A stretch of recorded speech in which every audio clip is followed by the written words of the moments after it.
Olá, seja muito bem-vinda, seja muito bem-vindo.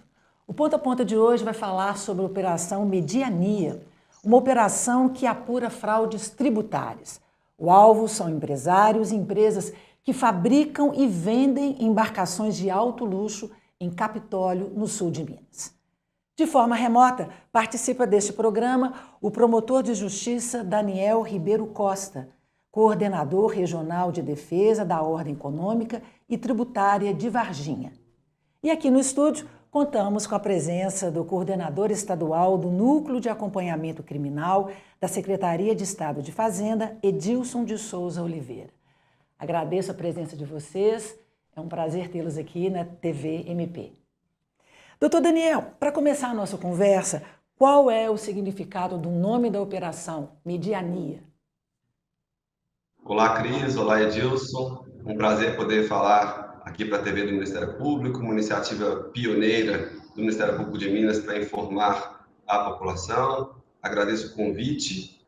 A Operação Mediania, ela se utilizou de um vocabulário náutico. Eles usam esse termo para significar uma linha imaginária que divide o lado esquerdo e o lado direito do barco, que fica bem no centro, na metade do barco. No caso, em virtude de uma das práticas investigadas se tratar justamente da prática de meia nota, ou seja, havia uma diminuição do valor que era colocado na nota fiscal em relação ao valor real do bem, geralmente pela metade, a gente se utilizou desse termo para estar dentro desse mercado náutico e também para fazer alusão à prática fraudulenta que estava sendo investigada. A ação é resultado de uma força-tarefa que envolve, vários órgãos públicos.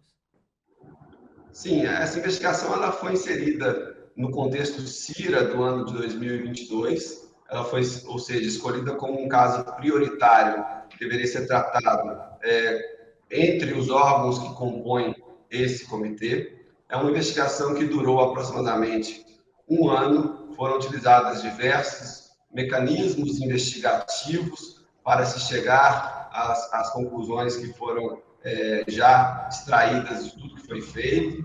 Nós fizemos buscas e apreensões, interceptação telefônica, quebras de e-mail, e isso tudo culminou na deflagração da Operação Mediania em 20 de outubro de 2022. Participaram nessa ocasião 12 promotores de justiça, 2 delegados de polícia, 36 servidores da Receita Estadual, 31 policiais militares de Minas Gerais e também 22 policiais civis de Minas Gerais. Edilson, uma grande operação, né? Quais ações dessa operação? Cris, doutor Daniel, é muito importante a gente apontar que hoje o crime contra a ordem tributária, ele se evoluiu. Hoje a gente se observa uma aplicação e utilização da tecnologia, onde não se faz mais aquele trabalho amador. Hoje a sonegação é mais profissional, as empresas incorporam a utilização de internet difundida e para isso as forças-tarefas são necessárias para coibir essa nefasta sonegação fiscal que traz enorme prejuízo à sociedade.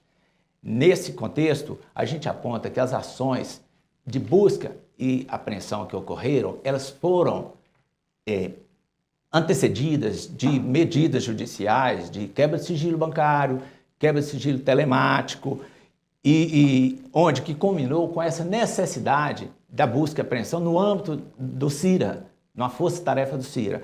Foram cumpridos 12 mandados de busca e apreensão em Capitólio, em Piauí, em Minas Gerais, em Ribeirão Preto e São Paulo, no estado de São Paulo.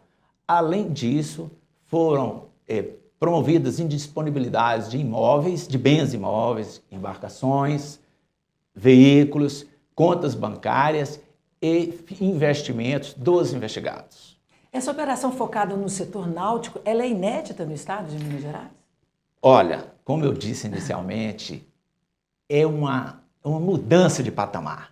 Hoje, a estrutura sofisticada de sonegação, ela reclama por uma ação das instituições. Desta feita, foi necessário agir num setor que se mostrava oculto. Ele não era percebido até que a fiscalização, com suas técnicas de auditoria, de inteligência, com o uso de inteligência artificial, ela pousou o olhar em determinado contribuinte do grupo econômico náutico, do setor náutico, de fabricação de embarcações e venda dessas embarcações, com grande incursão nas mídias, com propagandas de valorização da sua marca, de produção de grandes embarcações, de quantidade de embarcações e de valores muito altos, cujo consumidor é da alto extrato social. São embarcações que giram em torno de 100 a mais de 3,5 milhões de reais. Essas embarcações, elas eram vendidas, porém não tinham o real compatibilidade com o que destacava, com o que se registrava para a fiscalização, que declarava para o fisco. A título de exemplo, havia o grupo econômico comandado pela mesma família, ela fazia sessões de vendas de mais de 1.000 embarcações por ano. Entretanto, o fisco, ao fazer a conferência, verificou que em torno de 150 embarcações que eram registradas, que declaradas ao fisco. Mas essa operação é inédita? Foi a primeira vez que eu ouvi isso no Estado? Tanto é inédito que o setor chamou a atenção para isso. A realização da força-tarefa direcionou as ações nesse sentido de coibir, porque era um setor que faturava muito e recolhia pouco, desproporcional. Só para você ter ideia, há empresa no grupo de um Simples Nacional, onde que o faturamento não era compatível com aquele registro. Lá do outro, existia também empresas de patrimoniais que suspeitas de ocultar patrimônio da empresa. Correto? Então, é inédito, é interessante, há uma perspectiva de recuperação de ativos muito boa. Quantas empresas envolvidas? Olha, mais de 8 empresas fazem parte do grupo familiar. Tem empresas em Minas Gerais, tem empresas em São Paulo e empresas no Amazonas.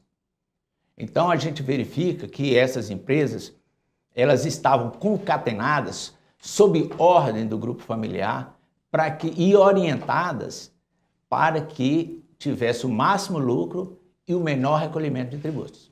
A gente faz agora um breve intervalo. Na volta, vamos falar sobre a prática de meia nota adotada pelos empresários. É bem rápido.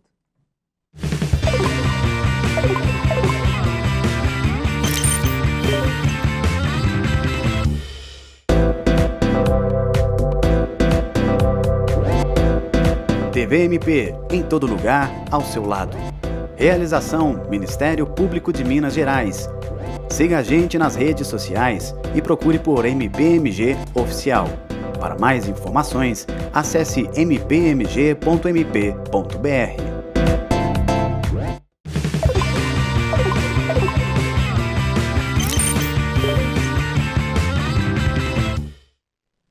Estamos de volta ao Ponta a Ponta, falando hoje sobre a Operação Mediania, que combate fraudes no setor náutico.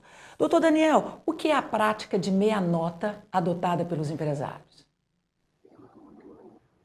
Ao longo das investigações, Cris, nós fomos tendo várias linhas de investigação. Elas surgiram a partir de uma provocação da própria Receita Estadual e o Ministério Público, juntamente com a Receita, foram aprofundando na realidade vivenciada pela empresa. Em determinado momento da investigação, nós percebemos que a fraude tributária mais praticada de forma reiterada, profissional, era a prática conhecida popularmente como meia nota. Mas o que significa meia nota? A meia nota nada mais é do que uma diminuição do valor do bem que é declarado ao fisco, já que o tributo ICMS é calculado sobre esse valor do bem. Ou seja, a base de cálculo do ICMS, ela é o valor da mercadoria. Se você diminui o valor da mercadoria, obviamente que você paga menos ICMS pela mercadoria que está sendo adquirida. No caso, por exemplo, se eles vendiam uma embarcação por R$1 milhão, por exemplo, eles colocavam na nota fiscal que a venda estava sendo feita por R$400 mil. Isso acarreta o cálculo do ICMS não sobre o valor real do bem, que seria 1 milhão, mas sobre o valor de 400 mil, e com isso acarreta uma grande sonegação fiscal, lesando os cofres do Estado de Minas Gerais, mas não apenas isso, já que essa prática também afeta a lealdade de concorrência entre as empresas que se colocam no mercado náutico e não realizam práticas semelhantes. Justamente isso, além do crime de sonegação fiscal, tem essa concorrência nada leal, né, no setor náutico, né?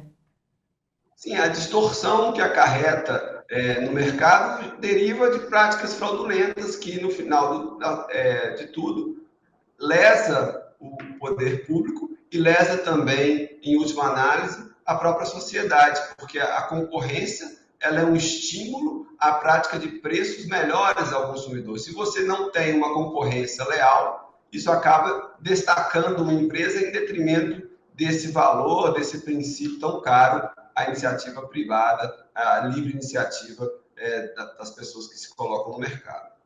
Disso, além então do crime de sonegação fiscal, os empresários podem responder a outros crimes? Veja bem, Cris, muito bem falado pelo Dr. Daniel aí. Quando as empresas que promovem a sonegação, elas estão ali articuladas, estruturadas para a sonegação fiscal, elas agem, provocam um desequilíbrio na concorrência. Então, o papel dela passa a ser de concorrência desleal, onde que elas sobrepõem sobre as outras empresas e retiram, em face desse crescimento, sem o recolhimento do tributo, ela se encorpa financeiramente, patrimonialmente, e seu papel no mercado ela amplia. Ela passa a ter capilaridade maior que as outras, que o seu próprio concorrente, em detrimento do consumidor, em detrimento do erário público, cuja função é subsidiar as políticas, a realização de políticas públicas. Então, veja bem, de uma maneira bem didática, a sonegação, ela retira do público e ela traz para o particular. Há uma expressão que diz o seguinte: privatiza os lucros e democratiza os prejuízos. E, nesse caso, há uma locupletação, há um enriquecimento ilícito que fortalece aquele que está sonegando. Então, essa prática de sonegação, em virtude dessa lesão ao erário, lesão à concorrência leal, lesão à confiança do consumidor, ela permite que ela trouxe para o fisco um olhar e, ao mesmo tempo, para o Ministério Público e em contrapartida, auxilia essa preocupação de avançar e de influenciar de forma a combater isso. O que significa? Significa dizer que, uma vez constatada essa sonegação fiscal, crimes conexos podem ser imputados aos investigados, aos responsáveis. Falsidade ideológica é uma dessas? Falsidade ideológica já está clara. Uma vez que ele, assim como o exemplo dado do Dr. Daniel, ele praticou uma venda cujo valor, no exemplo dado, de R$1 milhão, a venda se deu por 500 mil, 400 e poucos mil, essa venda é declarada ao fisco diferente da realidade. Então, o que temos aí? Nós temos a falsidade ideológica, nós temos essa conduta se amolda ao tipo da Lei 8.137, que dispõe sobre a ordem tributária, o crime contra a ordem tributária. Também, em virtude disso, uma associação criminosa não está descartada. E a lavagem de dinheiro também pode vir a ser imputada aos investigados. Empresa laranja, né?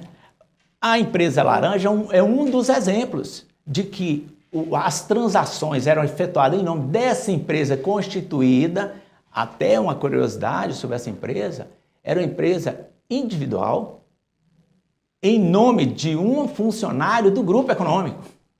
E as transações financeiras, os recursos financeiros que passavam por essa empresa eram enormes, eram muito grandes. Então, o que se pensa aí é de que, além do crime de sonegação fiscal, outros crimes conexos advirão disso aí. E existe um cálculo sobre os prejuízos? Veja bem, em virtude da complexidade, uma coisa nós já identificamos. é o crime de sonegação fiscal decorrente da venda acobertada por meia nota. Ainda está por se apurar a venda sem nota fiscal, com a comparação, o cotejo entre a quebra de sigilo bancário e as notas fiscais, tudo isso compartilhado, autorizado judicialmente, e com o devido respeito ao processo legal, nesse cotejo se vislumbra a possibilidade de se apurar muito mais, além do que já foi até o presente momento. Em torno de quanto, assim? Olha, até o presente, estima-se 13 a 15 milhões de reais, com possibilidade de ser ajustada em torno disso ou mais, decorrente do que se apurar. A sonegação fiscal é um crime muito recorrente, né? A sonegação é um risco, é um gerenciamento do risco. Faz a sonegação sabendo que pode ser perseguido pelo fisco e pelas instituições. Porque é um crime. Então, o Ministério Público, através da Força Tarefa, aqui em Minas Gerais, é possível que seja coibida cotidianamente, mas a todo momento a gente vislumbra com novas modalidades de sonegação fiscal. A gente faz mais um breve intervalo. Voltamos já já.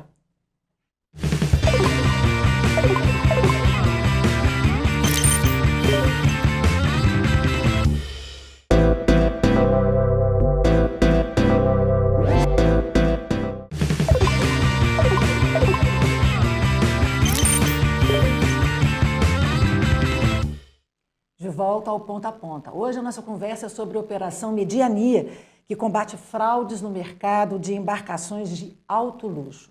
Doutor Daniel, os grupos alvos dessa operação têm sede em Capitólio, no sul de Minas, e ocupam uma posição relevante no setor náutico, apesar de estar distante do litoral brasileiro. Uma surpresa para mim. Então, Cris, é uma curiosidade, né? Realmente, nós não temos mar, né? Minas não tem mar, como diz a música, mas apesar de distante do litoral, a empresa concentra a sua matriz e fábrica na região de Capitólio, que é a região onde há ali a represa de Furnas, que é o nosso mar. E com isso o mercado de venda de embarcações é bastante aquecido naquela região.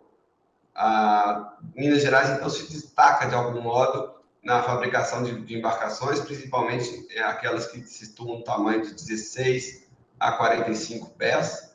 Essa empresa, esse grupo econômico, melhor dizendo, que foi alvo dessa operação, ele ocupa uma posição relevante no mercado, ele propagandeia uma venda de embarcações ao patamar de 1.000 embarcações por ano, o que não é pouco, né? E recentemente houve uma feira de barcos na cidade de São Paulo, onde foi comemorado por parte desse grupo econômico a venda da 20.000 embarcações na história do grupo econômico. Além disso, o grupo econômico também se dedica à exportação de embarcações. Então, de fato, a posição ocupada no mercado, apesar da localização geográfica, ela foi devidamente caracterizada, e a importância de uma fiscalização sobre um setor que, como disse o Edilson há pouco, era oculto, ficava oculto da fiscalização do fisco e do Ministério Público, apesar de movimentar grandes valores, envolvendo geralmente pessoas de um elevado poder aquisitivo, que também, de alguma forma, se beneficiavam dessas fraudes tributárias. Edilson, qual a importância, eu sei que é muita, do CIRA, o Comitê Interinstitucional de Recuperação de Ativos, que foi criado em 2007, que você ajudou a criar, esteve na primeira operação e que deflagrou essa operação? Cris, o CIRA é um exemplo que deu certo. É um modelo que serve de referência para todo o país, para as instituições do país. É um exemplo de integração entre instituição. Então, o CIRA, nosso, que teve início lá para 2007, onde com uma ideia brilhante se viu necessária de uma força integrada naquele momento para combater distribuidora de combustível. Então, é um exemplo prático de que já começou agindo. E então, a partir de então, naquela época, eu estive participei, presenciei e sou testemunha atual de que funciona.